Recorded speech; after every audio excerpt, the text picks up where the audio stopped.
Tá bom, que o mundo tá errado, que as coisas não são justas. Mas o que a gente pode fazer, hein? Já ouviu falar que tem um louco jogando dinheiro fora?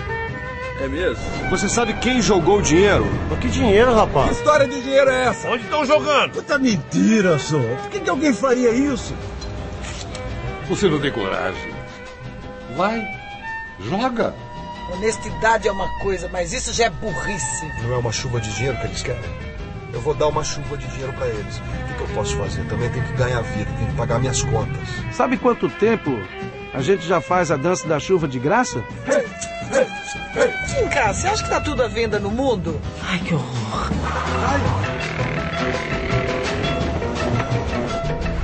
O que tá acontecendo? Tá todo mundo correndo pra baixo? Deputado Ernesto? Não, peraí.